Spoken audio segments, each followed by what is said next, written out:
Hey there, Cheesemeisters. That would have been The Concept by Teenage Fan Club, which is not in this episode at all, but was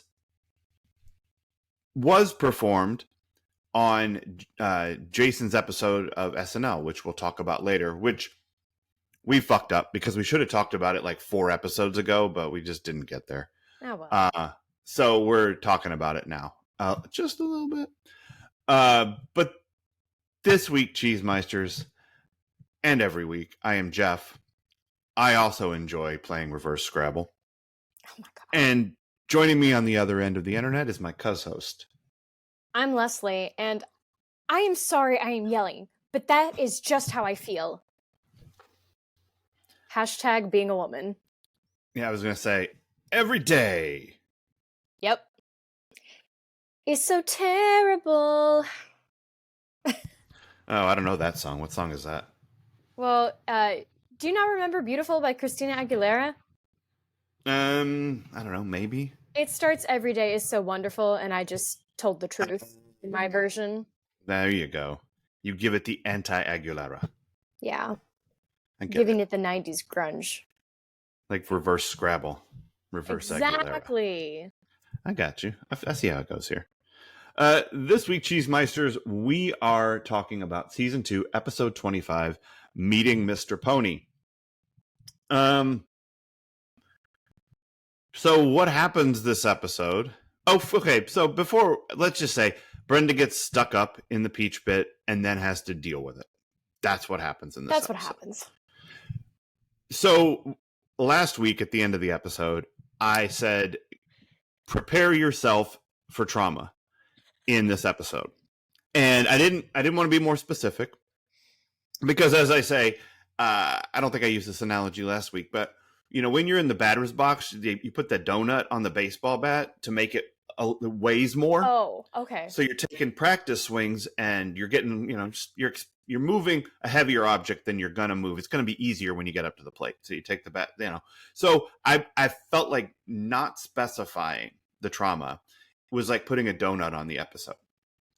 So that it was like it's harder when you think about it than when you actually watch it, you're taking the donut off. And now all of those other ideas you had about what you could have maybe have been concerned about, you're like, oh, it's this one. And it's only one of them and not like 70 of them. Yeah. So this was being held up at gunpoint as the trauma indicator.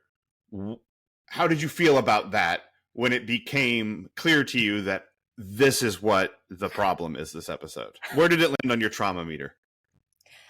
Well, thankfully, being held up at gunpoint was not the trigger of it all, pun intended. More like going through trauma at all and kind of seeing how PTSD is shown in 45 minutes. You know, that's very tough, and we'll get more into that. But I mean, I messaged you beforehand because I said, okay, these are the 2 things I am most scared about. And you said, then you're good. And I went, oh, okay, great. So I sat down with Walter, you know. What were the 2 things? I don't remember what they were. They were sexual assault and abusing animals. Right. Yeah. And Mr. Pony was safe. No one hurt Mr. Pony. No one hurt an animal. No one got sexually assaulted, although there were still traumatic things that happened. But still, I forgot most. But go ahead. They're most upsetting to me did not happen. No problems at all. Except when, oh my God, I knew something was coming. Yeah, you can feel very proud of yourself. Always do. Justified. Always do.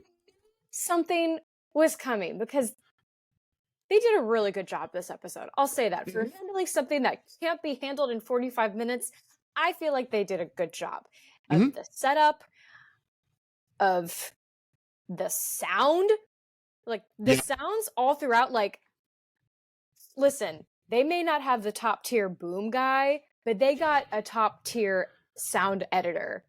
Yeah. And he was like, oh, I'm about to fuck everyone's shit up. And so every time the bell rang, you had like, you felt it? Oh my God. Well, and not even just that, but like, so I'm going to start with the first time we see the the robber, I guess you Sure. would call him. Strung out 17-year-old. Strung out. Listen, I didn't care. I wouldn't care if someone was my age. I mean, maybe because I'm 35 and I'm just like, yeah, we're all idiots Right. at this point. But like, I wouldn't have cared then either. But then again, I'm also just a bitter adult now, and I'm like, no, fucking put him in jail. Put them in jail. I don't care. They could be my long lost twin. I don't care. Put them away. Anyway, yeah, I, as usual, screamed at the TV. Okay. Like But when you saw that it wasn't Andrea coming back in for more Steve shit. I mean, from the moment he goes, Right. I was like, oh my God. Yeah. Walter was watching it with me because I thought I was going to need a emotional support buddy. And Oh, well, that's good. It's good that my trigger warning like lets you prep. it did. So thank you for that. Yeah. But yeah, it was horrifying. And then, oh my God, later on, I mean, every time you think you're safe in the episode, he comes right back. Yeah, he jumps into your happy place. Yeah, and I thought, okay, too far with the little girl, but I get what you were doing. You need to know that even though you have a safe place or you have base, someone can always break the rules Right. and ruin it. Yep. And that little girl was fine though because she wears elbow pads and she throws herself on the ground sometimes. Oh my God. I feel like I'm going to say that every time there's a child, like a girl actor. That's fine. You and I will understand it and we'll be delighted by it. Everyone who watched the Once Upon a Time in Hollywood episode will understand. Hopefully. So go back and watch it. Here's the thing. I've been thinking about this. What I feel like we're building here in our community of Cheesemeisters is a shared set of reference points.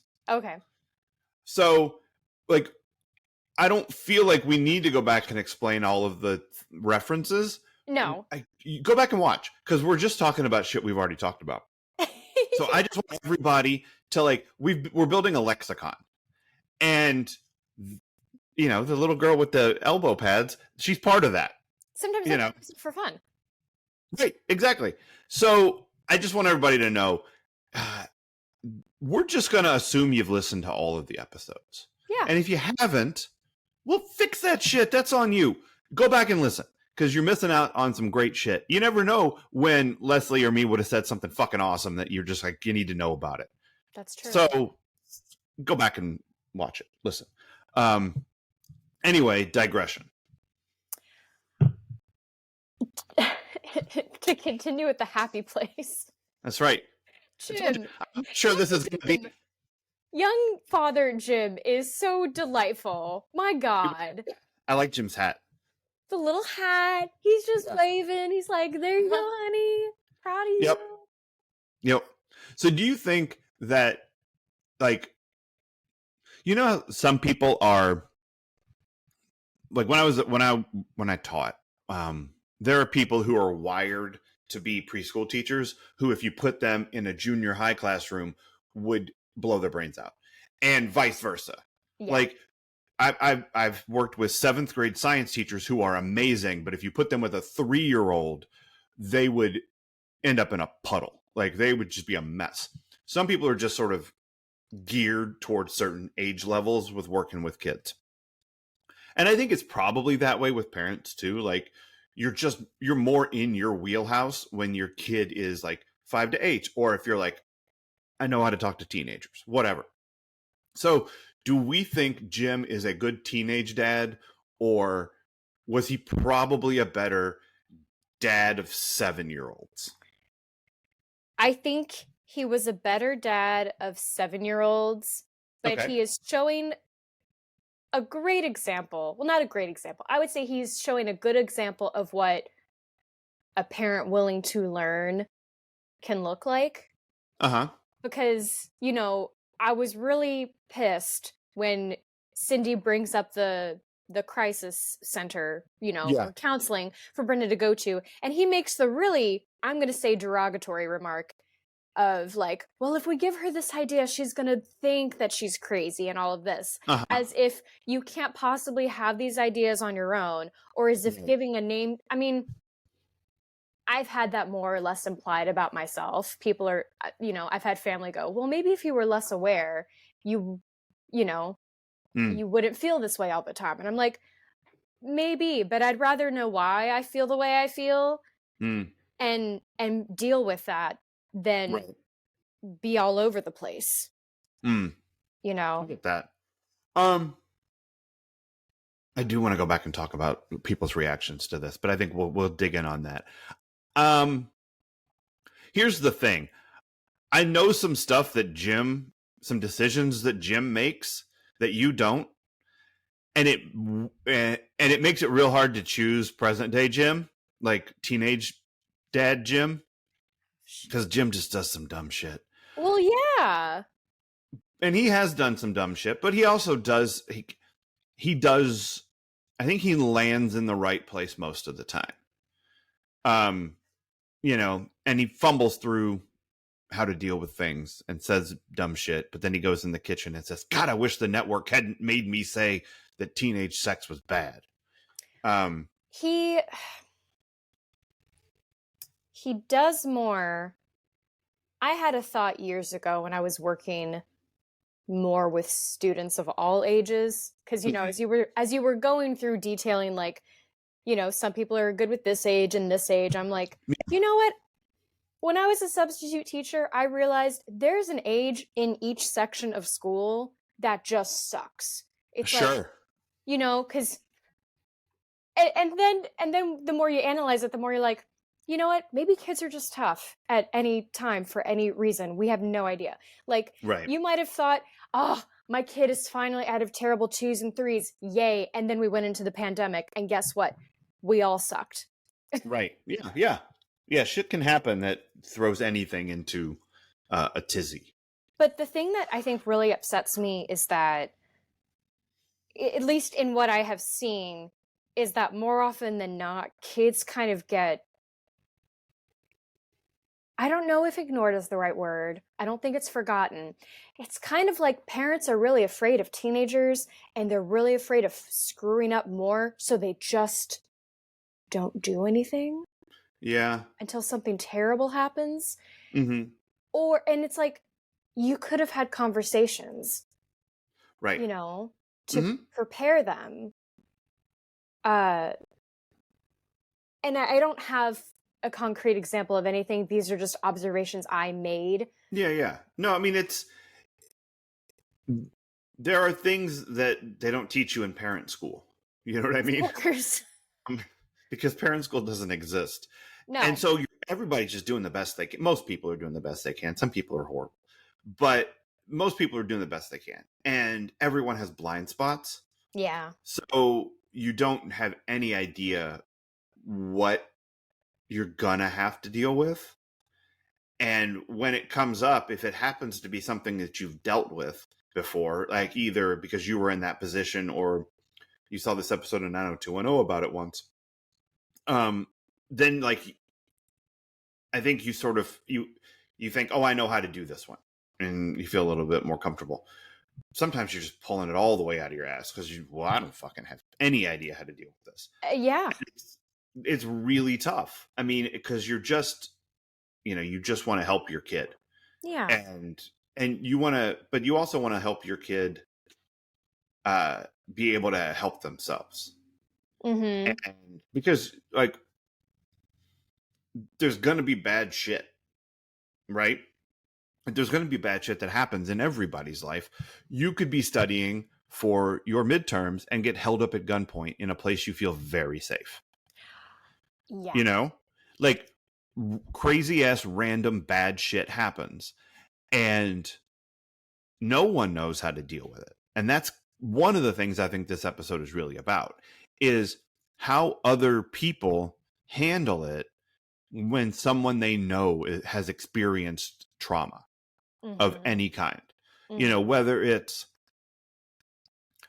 it's you were held up at gunpoint or raped, or someone dies, or your house was broken into, or your parents are getting divorced, like whatever it is, whatever the thing is that you're going through, no one really knows how to deal with it. And I just had this thought right now, and I haven't thought about this in years. And this is so when I was in high school, one of my best friends, his dad, like his brother, sister, and mom went away for the weekend, and when they came back, dad had moved out. Yeah, like note gone. Oh my And God. right. And he told me about it the next day at school, and like I feel like that's the worst I've ever been as a friend because I didn't react in any way like this was a big fucking deal. Mm. I just sort of was like, I don't even remember how I reacted, but I know that I don't think I was the supportive person that he probably needed. But it never occurred to me. Like it just I don't know. I'm fucking oblivious. I was 16. Never occurred to me like how it might feel from his point of view. And then like he did things like he and our other friend, they went following his dad one day, like tailing him like cop cars. Like, and they told me about it, and I was like, I don't know, in my 16-year-old head, it sounded like they went on an adventure. You know Yeah. what I mean? But really what they did was like tried to piece together the reasons that this shit happened to him. Yeah. And I like I I failed at that. I know I failed at that. And but I don't know that they're succeeding either. You know what I mean? I don't know what the success measure is for watching someone that you love go through some shit. Well, that's like when I told you, you know, when my dad had the stroke, the only people who I told were like maybe the two friends who confronted me for missing school at rehearsal as a joke because I Right. technically wasn't supposed to be there, but it's theater. No one regulates theater in a high Right. school. Yeah. And after that, I mean, I don't remember anyone asking me about it again or asking me how I was doing. I did have one friend that I was like chatting with a lot, but I would kind of chat with him as a way of avoiding seeing what was happening in my home. Sure. But again, like I look back on that and it's just like, like I told you in another episode, I mean, we were kids. My parent hadn't died. They didn't know what to do. We didn't know anything about strokes. Right. Like, Yeah. years later, all they felt they could do would, if and when they came over, would be like, oh, he's looking better. And it's like, Right. okay, Yeah. to Right. you. Right. And it's and that shit is because both you, the person going through it, and your friends have no idea how to cope with shit like that. Exactly. Like, how could you? Like you can't like sometimes we're working on like we just fucking did Romeo and Juliet at the end of 7th grade. Good God. And and he watched Romeo plus Juliet equals Loud, was not nearly as bothered by it as I am. Well, yeah, he's a kid. He likes loud. Loud is probably more in his wheelhouse, yeah. But like, there was some frustration, not from me because I'm super fucking cool. But there was some frustration, like he doesn't get this, and I'm like, well, why would he? Yeah. Like, why does anyone know anything before they would know it? Like they don't. You shouldn't expect it. Like, why would I know how to do that? Like we talked about this a few weeks ago when we did the Ghostbusters episode, and you were Sniffles McGee. Yeah. And how like I never realized as a parent, like when I had a baby, that you have to teach kids how to blow their nose. And I don't know how to teach. I know how to blow my nose. I'm a fucking pro at that. But I don't know how to teach a kid how to do it. It took years before he knew how to blow his nose. Because I'm like, I don't know. You blow. And he's like, and I'm like, no, not like that. And you get so frustrated. But why would he know that? You're not born knowing how to blow your nose. Like that's, I don't know. It's weird. And So we could come up with all manner of examples, but the summary of that story is, like we don't know how we're going to react to things until we're in it. You know, all we can do is prepare ourselves and each other and be as considerate as possible. Yeah. And I think that like this is a They Tried plus. Yes. You know, because I think that they tried and they more or less succeeded in what they were trying to do here in ways that they don't in a lot of the other They Tried episodes.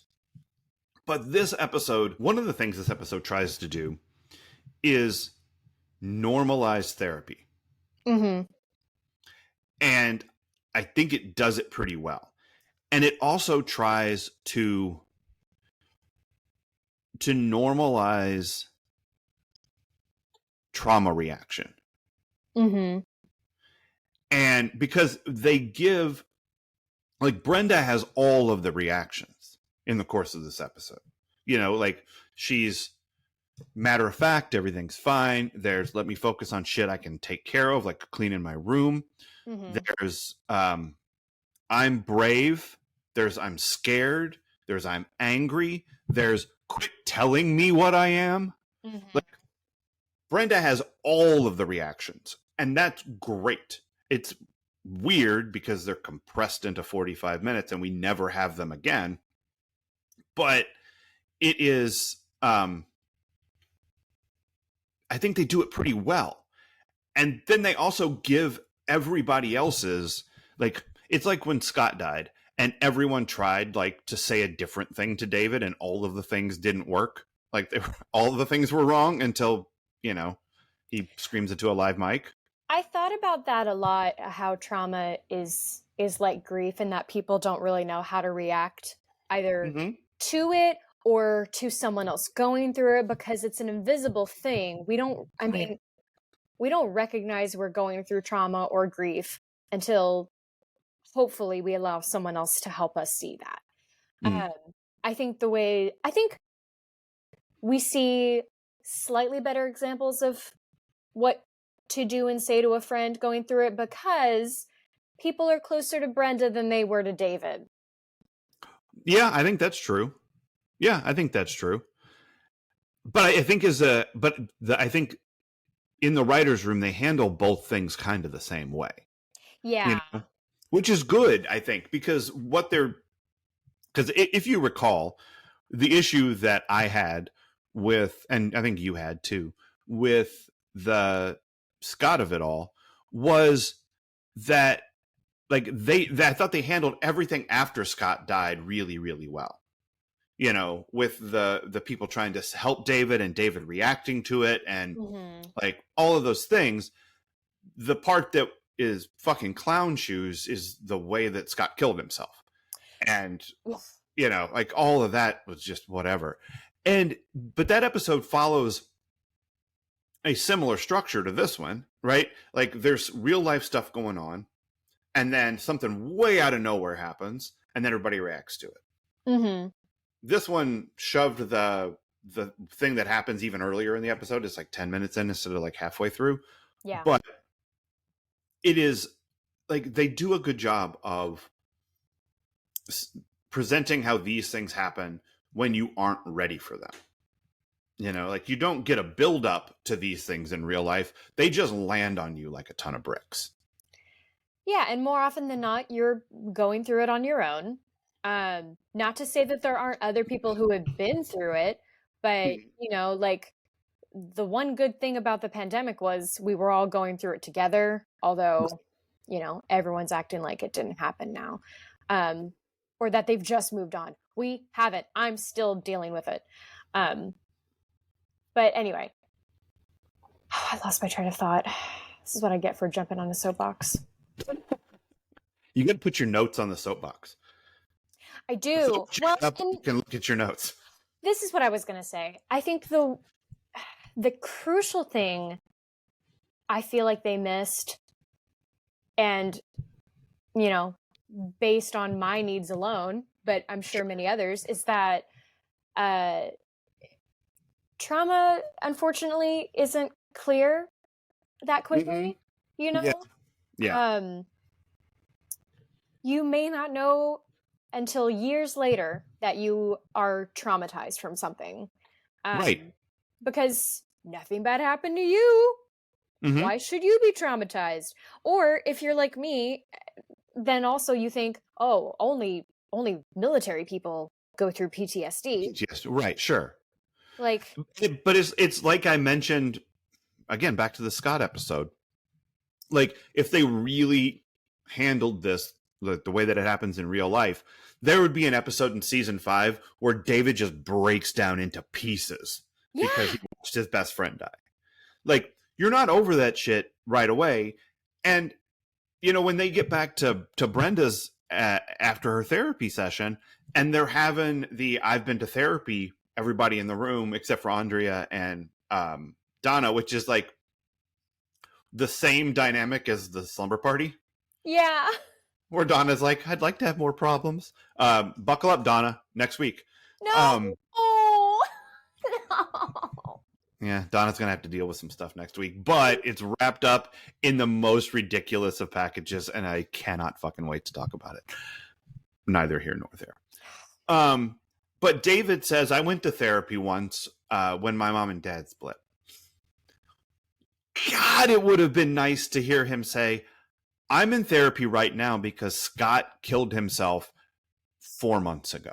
Right? Like, I'm still dealing with that. So, yeah, I've been where you are, Brenda. And it would be nice, I think. I think what would have been great is a Brenda David conversation off to the side. Uh-huh. And that's going to sound familiar to people who've seen the show, because we get a similar interaction later with different people involved, but it's the same kind of idea. So maybe they just hadn't had the idea yet, and I can't get mad at them for it. But David off to the side with Brenda, just going to grab some ice. No ice cream in this episode to deal with the trauma, by the way. Like, how about getting on brand, guys? We haven't been able to condoms or ice cream in a couple of weeks now. Well, no, they had ice cream twice in this episode. They did? Yeah, they did. They totally had ice cream. Well, when you have a trained eye like mine. Well, yeah, you're ice cream focused. I get it. Ice cream and condom focused. That's one of the two best focuses. Indeed. But anyway, yeah, so they had ice cream, I believe, after they brought Brenda home. Great way to deal with traumatizing You event. have to. That's ice what you cream. do. I think they also had it. I know they had it again closer to the end of the episode, probably after she pointed the guy out. That makes me feel better. It makes me feel better that they had ice cream. Oh, no, Donna ordered a sundae at the Peach Pit. Oh, there you go. See? And what I would have liked, I think, is when they went to get the ice cream, David went with Brenda, and they talked about it a little bit. I would have liked them not pushing her to go back to the Peach Pit so soon. I get why. Because much like after the first time I had a wreck, the next day, my mom handed me the keys and said, you got to keep going.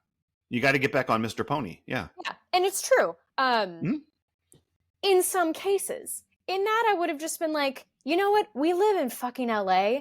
Why don't we go somewhere else for once? Right. Or can Nat take down the fucking bell? Well, in Nat's defense, he didn't know that was triggering. No, of course not. And again, I don't want to suggest that the world needs to bend over backwards to help you heal, because newsflash, we all have trauma and triggers are everywhere. Unsuspecting sometimes. I mean, that's why we have content warnings now for hey, there's smoking in this episode in case if someone is trying to quit smoking or something. That's why we have Chris Suter. Because lest anyone forget how I threw you into a trauma pool, and I had no idea that there was anything in that pool. I was like, go swim in. And you're like, fucking piranha. So I'm like, is there piranha in there? Speaking of I'm so sorry for anyone who's just you go on too much about your horrors. But truly, this is horrors. This is, for me, my teenage trauma I didn't realize I hadn't dealt with it or that I was even traumatized from it until I was in a Chris Suter situation where my teacher had us telling crisis stories, which I referenced. And I thought, because again, everyone is nudged into telling a horrible story and it's terrible. Like, Mm-hmm. I know at the time we all thought, oh, this is going to be so cool. We're going to dive deep into our emotions and share the most horrible thing that's happened to us. Mm-hmm. And I almost like it's a competition. And of course, we didn't realize at the time that trauma dumping or trauma Olympics were a thing. But yeah, I didn't realize until that situation that, like, oh, I may not have processed this. This might not be closed off like I thought it was. Right. Look, again, go back and listen, guys, because there's shit here that we're talking about. But when the doctor asked Brenda to find a happy place, what I expected was her to be back on that escalator. Right? That kid is back on the escalator again.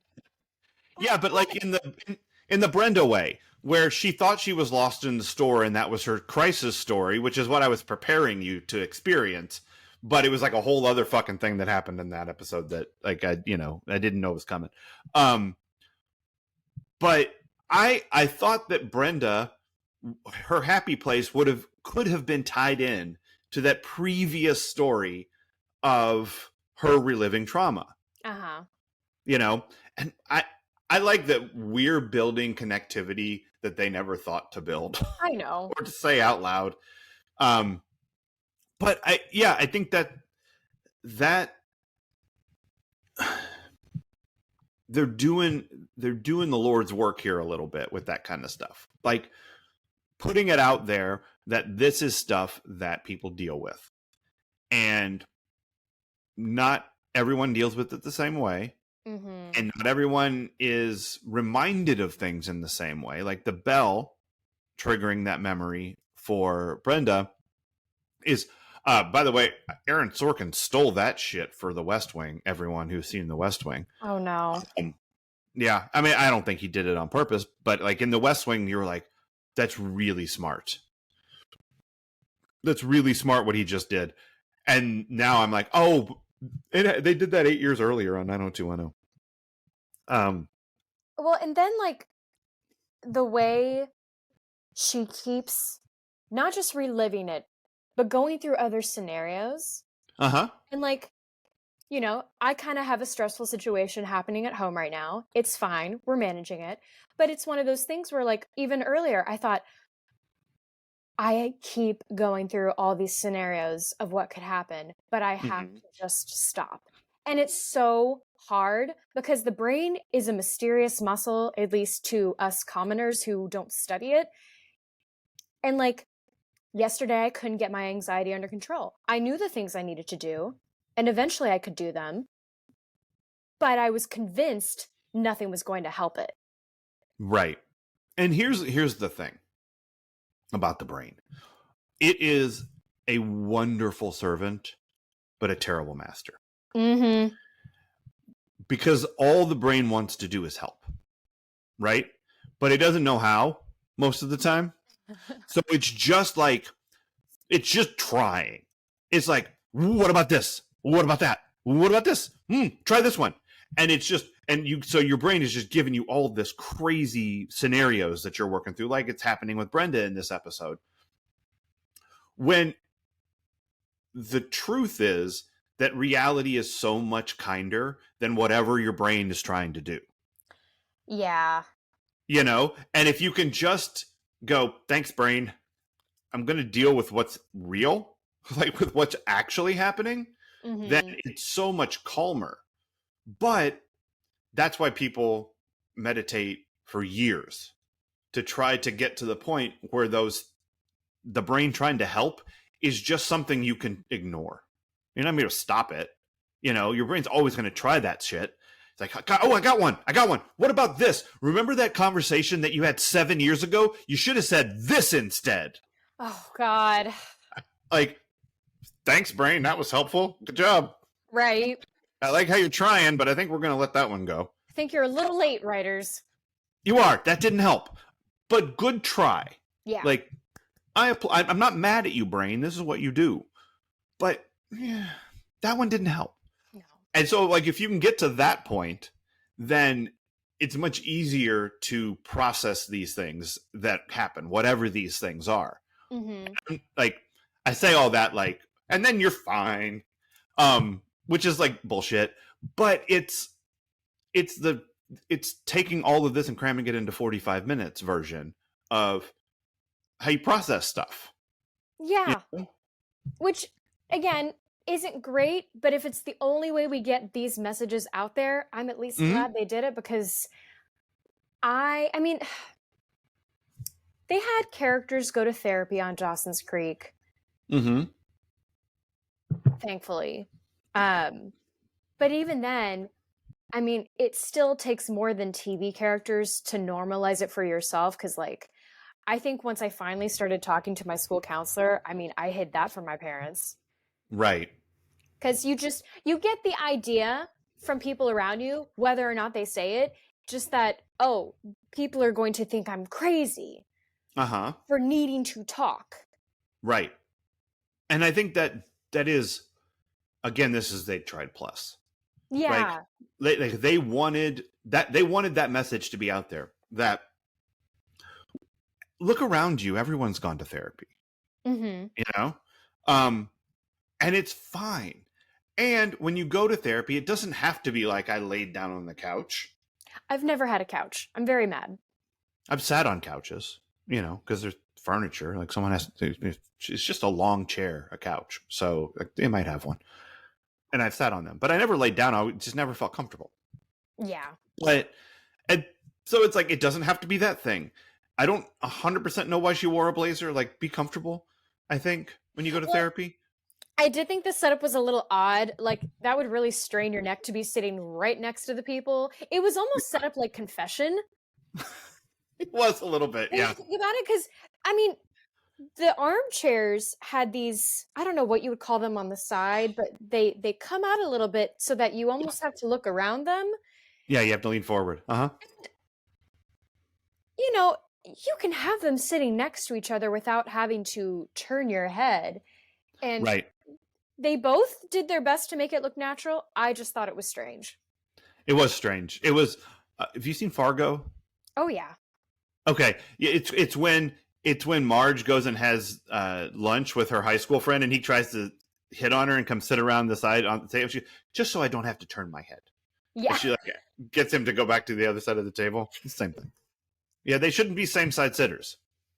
Being same side sitters is weird when you're in therapy, I think. Agreed. If that works for your neck, then I say, whatever gets you through the night. Sit up like between two ferns.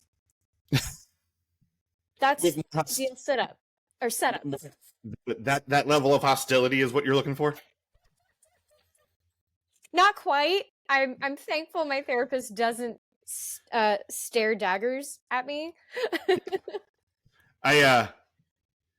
My favorite thing on that show ever is when he's got Matthew McConaughey on there, and he asks him, when you and Woody Harrelson are working on a picture or working on something together, are you worried that somewhere that there's a hacky not being sacked?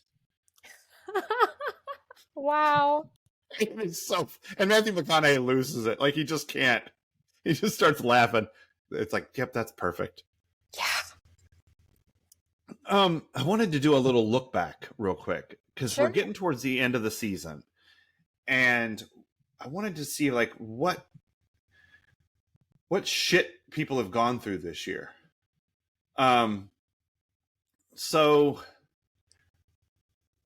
Scott, right? So like, there's been a death by gun violence. There's been an armed robbery.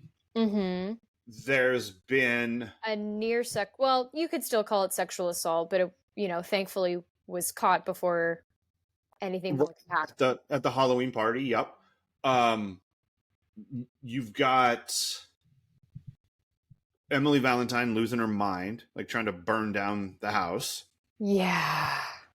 Valentine related, you have death threats, like phoned into the school on a typewriter. Going You to a psych ward. right, drug filled rave. Oh my god. Um, somebody getting drugged. Um, the worst thing that could ever happen to you, you were adopted. And then your biological mom is dead, so there's that.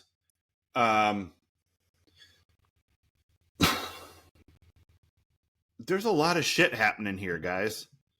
There's just, I mean, it's They all need therapy after this season alone. they do, and that says nothing about the fact that last year Brandon saved 2 people from dying. Yeah.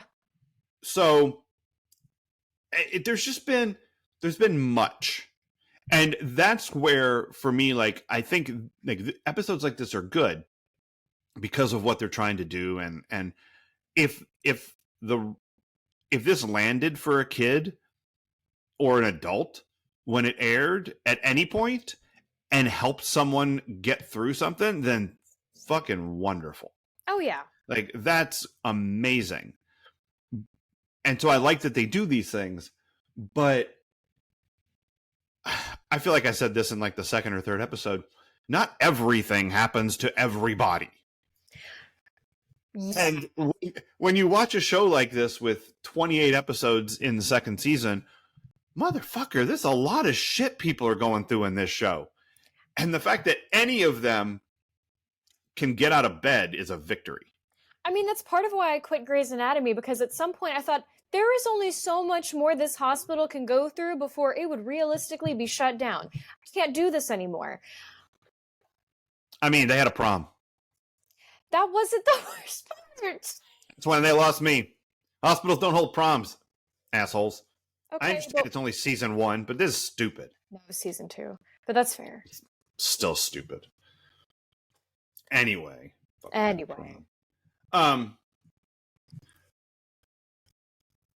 there's a lot going on with these kids. It's only gonna get more insane. It is. It's only going to get crazier. Oh my god. I'm so scared. No, things don't ever calm down. I mean, This is why I have Bridgerton okay. right now, because like the latest season was just so wonderful. That show just keeps getting better and better, and like Yeah. I hate that I'm gonna have to wait another 2 years for the next season, but I guess if that's what I have to do in order to like keep a show good, fine. Right. Maybe in 2 years I will be enough of a nobody that they're like, hey, let's cast her to be a dancer in the background. Yeah. Be one of the maids to the Bridgertons. I don't care. Just put me in there, please. Put me in, coach. Tag me. That's right. Leslie's ready for the hot tag. She's going to come in. I'm ready for it. The one thing we didn't discuss yet about what this episode is really about is, remember in season 1, I didn't expect to be talking so much about the past episodes, but here we are, this episode. But remember in season 1 when we had the Brenda Look at Me trilogy? Yes. Which was, let's see if I can remember because it's been a minute. It was, she did stand up and she moved out, sort of. No, that was the same episode. I know. Yeah. Oh, and breast then, cancer scare. that was how it ended. But what was the other piece? There was a third episode. Hold on, I'm going to go look. 2 out of the 3 weren't great.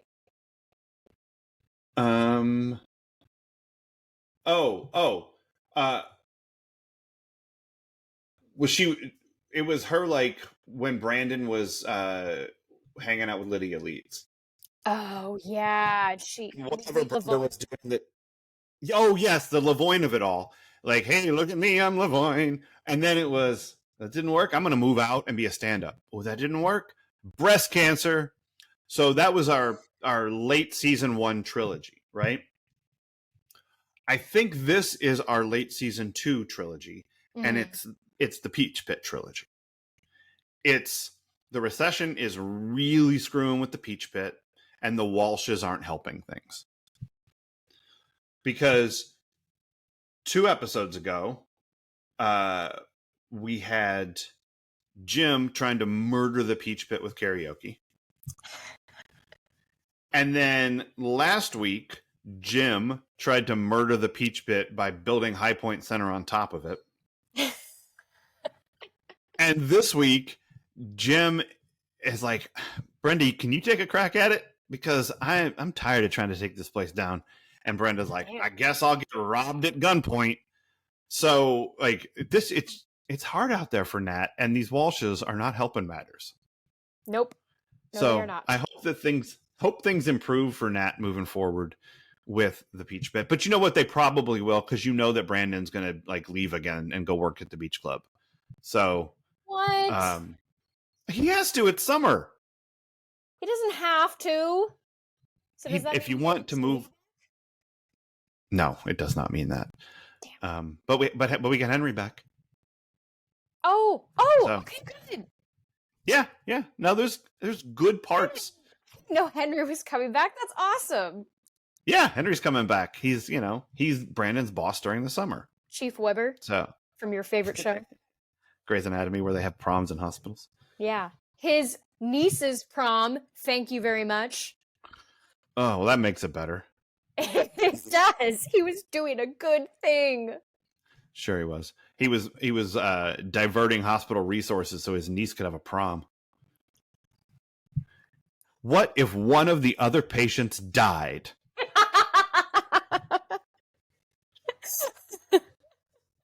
There's a hospital profiteer. That's right. Yeah.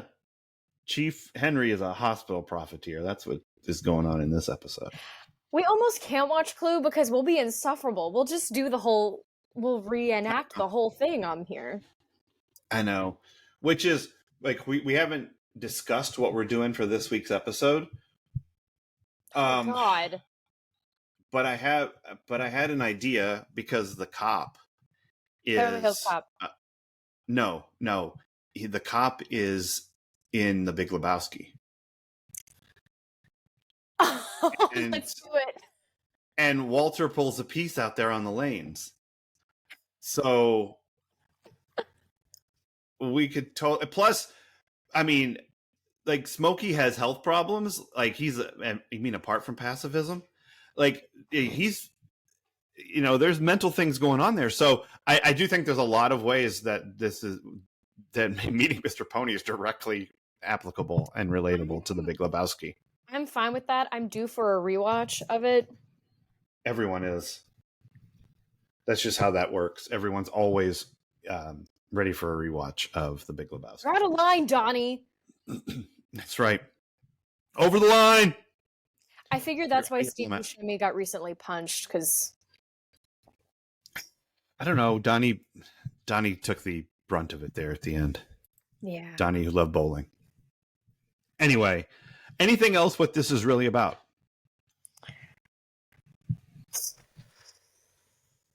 Triggers are everywhere, man. Mm-hmm. Yeah. I mean, this is an episode about trauma and dealing with trauma, and you think you're safe, helping and people. Then you have a reminder. Your brain was trying to help you, but it accidentally, in the catalog of your life, flipped on a page you didn't want to look at again. Right. And you have to helpful. Go through. It's like you have to go through water to turn that page. Yeah, sometimes. Yep. Or it can all be done in 45 minutes. If only. Mm-hmm. All right, so what did this episode, what was that? A train horn or something. I'm like, what? Anyway. It's like it's like My Cousin Vinny. It's either the hoot owl or the train. I've seen it, but the only parts I ever rewatch are like, my clock is ticking, Vinny. Maybe it was a bad time. Your biological clock. Yeah. I don't need this. That movie's great. You were serious about that? All right, so what does this episode make you nostalgic for? Not a damn thing? Not much. Yeah. I mean, I don't know. I do think there's something nice about the everybody studying at the Peach Pit. Like, I think that's kind of fun. That's like a cool, Yeah. you know. But I think the thing I wanted to talk about for Nostalgia Corner is what happened. So it's so strange because this episode, but I don't know if I said this earlier, aired on April 2nd, 1992, season 2, episode 25. So I might as well say that at the 50-minute mark. Yeah. So, but 2 episodes ago, it was February sweeps. So, and we're in April now. So Wow. what they did was they did those episodes ending with Cardio Funk in February, and that was the February 27th. And then it was like 3 weeks until the Pit and the Pendulum. And then it was another 2 weeks before meeting Mr. Pony. So these were spaced out, but just 2 episodes ago, we were in February. So like, and a couple things happened in February off the set that are interesting. Yeah. One, on February 15th, Jason hosted SNL, which you just watched. I did. And so, and the other thing that happened, I mostly want to talk about SNL, but the other thing that happened was the Rolling Stone cover came out, where Brenda and where Shannon, Luke, and Jason were on the cover. And to hear Shannon tell it, this caused problems backstage, other people being jealous that she was there, and her, all this back. It's this backstage stuff that I really don't care too much about, but in the life of the show becoming big, this is like the biggest. Like they brought Jason Priestley in for a sweeps episode of SNL. Wow. Sweeps for SNL too. And they grabbed big stars and people who were super hot at the time for those episodes. So the episode right before him was Susan Day and CNC Music Factory. Susan Day from LA Law. Oh, okay. And yeah, which was still huge. But also from the Partridge Family. Oh, she went right over my head. Yeah. And then Jason Priestley and Teenage Fan Club. Then Roseanne and Tom Arnold with the Red Hot Chili Peppers. Oh. So like that is, I mean, that's a very 1992 lineup right there. Like people sort of, so they do the Rolling and the cover of the Rolling Stone. I mean, you almost don't get bigger than on the cover of the Rolling Stone. I mean, hell, there's a song about it. Yeah. And so that was happening all at the same time. And so Jason hosts SNL, and the opening monologue is all about how everyone wonders where Luke is and can they see Luke, which amazing. It's pretty cute. Yeah, it's pretty funny. So what did you think of his episode? Because this is the first time you'd seen it. First time I'd seen it. It was exciting watching such an iconic cast. Yeah, that SNL cast. Whew. Yeah, that was pretty amazing. We were at one point wondering, like, why aren't we getting more Tim Meadows? But it was fine. Eventually we got his, and I unfortunately don't know what's her name? Ellen Cleghorn. Oh, okay. Yeah, we got there a bit, kind of parodying the Turners, I imagine. Yeah, where every song was about just beating the shit out of each other. No, and I was like, oh, this is terrible. It's really terrible. Yeah, it's all about spousal abuse, but we're still together again. God. We're back together again, whatever they say.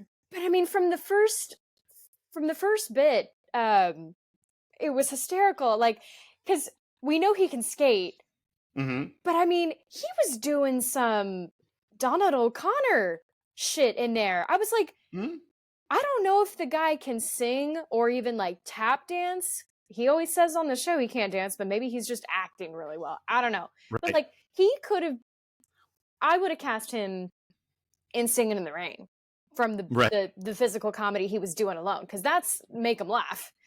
And it's hard to fall down that many times and like safely. Like he was taking bumps like a pro wrestler. Yeah. Like he's a slight guy, so it hurt. I'm sure that it did. It had to have hurt. But And then he had to shake it off and come back a couple, because they probably filmed that Wednesday night or something, oh, and okay. had to come back and do the show live on Saturday. I'm sure he was achy. But yeah, that was pretty funny. The opening monologue was funny, but I don't know. I noticed that some of the bits went on too long. Sure. Um, Yeah, I think the show was just different then, maybe. Like, it was. you know. I keep referencing stuff that wasn't him, and that's not to say that he wasn't funny, but like I haven't watched anything from that time. So like Kevin Nealon was really funny. The Uh-huh. thoughts were great. I mean, Uh-huh. This is my era of SNL. Like, I was watching it when I was in high school. Like, this is my cast. Like Dana Carvey and Mike Myers and Kevin Nealon, and this is like right at the beginning of Sandler and Rock and Spade coming in, and Farley, and yeah, and like that whole crew. It's like, and Phil Hartman still being there, and like, I wish Lovitz was still there, because I fucking love Lovitz, but this is when I would watch it, and then we would talk about it on Monday. Like, that's yeah. how big SNL was for like my existence. And I was not a 90210 watcher at this point, but I did really enjoy the skit making fun of the New Kids. Mm-hmm. Like, I love the New Kids skit. Damn! Just Adam Sandler as Donnie Wahlberg. Oh my god, it's so good. Yeah. And we make our own plane arrangements and hotel accommodations. Like, Change yourselves now, because that lady left. that's right. And Yeah. then they do their own choreography, and the choreography is like, it's square dancing. It's so funny. Because it so perfectly makes fun of the New Kids in the way that I felt about the New Kids at the time. Mm-hmm. Which, like, these guys are just fucking lame. But yeah, I love the New Kids skit. Is this the first time you've ever seen Sprockets? Absolutely, it is. Sprockets is fucking weird, Oh my and I love god. it. It's one of my favorite things, and it's like a litmus test for like people for me at the time. Like, if you thought Sprockets was funny, we could be friends. It had Because its like, moments. I was like, this is weird. It's funny. it's very weird. And he would his monkey wasn't in this one, but like frequently when he had guests, he had a little monkey, and people would come out and he would say, "Would you like to touch my monkey? Oh my god. Touch him, love him, liebe meine Armschminky." And he would just yell about people touching his monkey, and it was so funny. And then it always ended with a really weird dance party. No, I did love the dance It's when we party. dance. Yeah, and the whole idea of it is a talk show behind the Iron Curtain, where everything is gray and black and real fucking kink and just very strange. And like, where, so this was a dating game where Wolfie Schreiber is looking for a date, and one of the people on the panel is his Maza. Maza? And Susan. Like, it just, and he just doesn't like chocolate fingers. I mean, it's so weird. Yeah. That's what I love about it, is that it just stakes its ground in the strangest reality possible, and it just flops around there for a little while. And every time it comes on, I'm like, oh, this is going to be crazy, But naturally, we have to talk about the 90210 sketch. We do. Yeah. So how did you feel about that? Dana Carvey saved it. I think the whole thing is pretty good, but I mean, it's I see you're wearing fine. a dress, so I'm gonna have to take your keys. I see. Now that was funny. That was funny how he kept being like, because he is the sanctimonious character, even though he's fucked up too. They did the girls dirty. Like, did Tori real dirty. They did, yeah. Tori really dirty. I thought it was lazy and disappointing that they narrowed down Brenda to someone who's crying all the time, because I was like, Brenda's actually a pretty strong character. Like, Right. and so yeah, SNL, I feel like, has only in my years become nicer to women on its show. Maybe Sure. that is a controversial statement of me. I'm gonna stick with it though. It's why I love Lady Ghostbusters. I just, they were lazy jokes for the women, you know? They were. They didn't give them those. I bet those comedians could have done so much more had they been given more. But Dana Carvey stole it. It. I mean, they wrote the sketch. One of them did anyway. Um, Well, then they could write better. yeah, I mean, I do like I like the silliness of like one. Oh, we're having another assembly. Are they going to try to give out more condoms in school? Like, Yeah. like they did a good job of poking fun at what 90210 is. Yes. Which is like an issue of the week thing, full of like crazy ass teenage drama, and black mini dresses, and I'm gonna have to take your car keys, and like and Dylan being drunk, and just like broad strokes 90210 shit, and then like making it about how they're gonna lose their zip code and how everyone cares about that for some reason. So funny. It's so dumb. And like Farley's up there as the postal director, like he's their mailman, and he's telling them that there's a whole assembly because you're losing your zip code. You won't have to share it with this one apartment complex anymore. The poor people, like the only poor people are there now with the Mr. Tuxedo, that everyone apparently thinks is very tacky. Yeah. I liked the robbery sketch. I thought that was really funny. Which one was the robbery sketch? He and I think it's Dana Carvey again, come in to rob a bank, and it's a predominantly black bank, and they're trying to hold him up, and then it gets, the lady's like, no, you can come around here. I'm not doing this because I'm going to get accused of helping you. It's like, wait, this isn't a racial issue? Right. We chose this bank. Oh, why do you think that the security's bad here? Yeah. And then at the very end, when the cops do come in, they're like, oh, now you're here. Like, hey. Right. Yeah. It was a great sketch. You think I'm going to kneel it? Pretty solidly too. I'm wearing my good suit. I love Chris. Yeah. Yeah, he's funny. Oh yeah, that's right. Rock is in this too. So yeah, it's I don't know. I think it's a solid episode, and I like in my heart the New Kids sketch and the 90210 sketch and the Sprockets are like those are great. Like those are sketches I remember 30 years later. Nice. And some of it is because I discovered them again in like 1997 when I was watching 90210 every week and like laughing about it and like, oh, that's right, Jason hosted Who's Teenage Fan Club. And I still don't really know, although the song that I referenced at the top of the episode is a really good song. And they played it on that episode of SNL. They weren't bad. I had never heard them. And unfortunately, I'm one of those people that often, like, oddly enough, skips through the music parts because I'm like, I'm here for the funny. Uh-huh. The music parts are cool, though, because the music and the Weekend Update parts of SNL, I think, are cool because they're time capsules. That's true.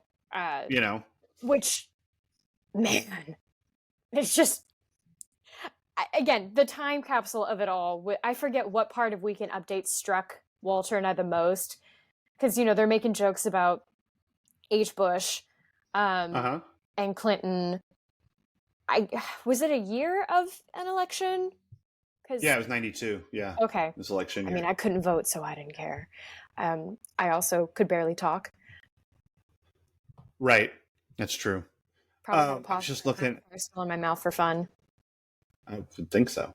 So I just, out of curiosity, I wanted to look at the music acts for season 17. This is, I mean, sometimes they miss with like they try to get people who are like in the zeitgeist, and sometimes they do, and sometimes they get people who never turn into anything. But listen to this. This is an impressive run in season 17. Public Enemy, Ooh. Color Me Bad, which we're going to talk a lot about next week. Oh. Yep. What? Tom Petty and the... Yeah, I'll tell you in just a couple minutes. We'll come back. Tom Petty and the Heartbreakers. Bonnie Raitt. All right. Tom Petty was big in 91. You love me. Like 1991 Tom Petty was Free Fallin'. Like that song was huge. Like that whole yeah. Skid Row, which is a weird one because they're sort of, I would think they would have been out by now. Mariah Carey, 1991 Mariah Carey. Oh wow. Tin Machine, which was a David Bowie vehicle. Oh. Like that's so the next episode, Hammer, MC. Okay, I was like, did he go just by Hammer? He did at some point, yeah. Wow. Yeah, at like some point he did. Snoop Dogg trying to be Snoop Lion at one point, or yep, Lil Bow Wow just being Bow Wow. It's like, no, you will always be Lil. Sometimes you grow up. Nope. After Hammer, James Taylor. Nice. Yeah. Then Nirvana, 1991 Nirvana. Robbie Robertson from the band, which is like it's a throwback deal. Then CNC Music Factory, Teenage Fan Club, Red Hot Chili Peppers, Garth Brooks, who is like the biggest thing in the world for most of the 90s. Oh, like, okay. Oh my God. Oh, you did not live in the 90s that I did. I'm not a country fan. I didn't either, but it didn't matter. You couldn't escape Garth Brooks. He was everywhere. Damn. Yeah. Followed by En Vogue. Oh. And then Pearl Jam. Okay. 1992 Pearl Jam. Like, big deal. Heart of Grunge, Pearl Jam. Annie Lennox, Bruce Springsteen, and Vanessa Williams. And that's a very Vanessa Williams moment. I love Vanessa Williams. Yeah. So that is maybe the most 1992 list of artists I could possibly imagine. It's pretty cool. Yeah, it's amazing. Like I hadn't looked at it before this, but that's a run. So who is your Steve Sanders Memorial Worst Person of the Episode? The fucking strung out 17-year-old. That's it. I wish I could show you my screen where I wrote notes, because I wrote worst person, strung out 17-year-old. Like, I hate to be obvious, but it's true. And I mean, the part that probably made me the angriest and want to throw shit was when, because like he's making this big to-do about, I need to get out of here. But wait, I always have time to sexually harass someone. Uh-huh. And then again, it was, they did it perfectly because I was incensed. Right. Yeah. No, that is incensed. That is a bridge too far, and also exactly what would happen. Yeah, like part of me wanted to say, no, too far, and then I went, but no. Like, right. This... It's almost a hat on a hat, but it's very much just a hat. And even the thing with, like, the kid, I mean, and that's more from a safety standpoint, because, again, I'm just like, I need to know that was a fake gun, and I don't know that it was, but at least he had it angled, and, again, what a terrible day to be an onset parent, because they're just like, the paycheck. It's going to be great. The other thing I would have liked to have seen, because Brenda's happy place being the escalator. The other thing I couldn't help think of was Happy Gilmore's happy place. I don't know it. Yeah, it's the same exact idea. Like, when you're upset, happy, go to your happy place. And his happy place involves Abraham Lincoln and a crocodile and Carol Vesey in like white lingerie, and someone bringing him, his grandma being there, and then like somebody bringing him 2 pitchers of beer. It's hysterical. But then when it gets invaded, Carol Vesey's wearing the black and negligee instead of the white, and his grandma turns into Gene Simmons from Kiss. Like, it's so twisted, but like, It's exactly the same thing. It all gets ruined, but it gets ruined in a real weird way. Well, So and I just thought of a really humorous. This is why the escalator wouldn't have worked, because I feel like there's a layer of humor there if suddenly the shooter shows up, but he's like 10 steps behind you, and he can't get to you, and he's just stuck on the escalator. Just holding his gun is like being patient till he gets to the top. It's okay. We're on the escalator. And when I get off this one, I'm going to get on the down, and he won't be able to catch me there either. Yeah. Yeah. No one, you can't. You have to stay right where you are on the escalator. All right. So I think we did it. Yeah. All Absolutely. right. Oh my God. So it's impossible for me to be more excited about next week's episode. Do you have to prep me for trauma again? No trauma next week. Yay. Just like ridiculous shit. But like things happen that like progress storylines and whatnot, but it involves Color Me Bad. Oh my God. Yes, it does. That's why the episode was skipped on your TV package, because there's music in it. Oh my God. Paramount. Yeah, I know. It's all over the place. But as I said, nothing that happens next week will prepare you for what happens in Mexican Standoff the week after. Oh my So nothing to do with anything. Yeah. So next week, guys, it's things to do on a rainy day. And I just want you to dream on, dream away. Oh my God. All right. But until then, Cheesemeisters. Bye. Bye.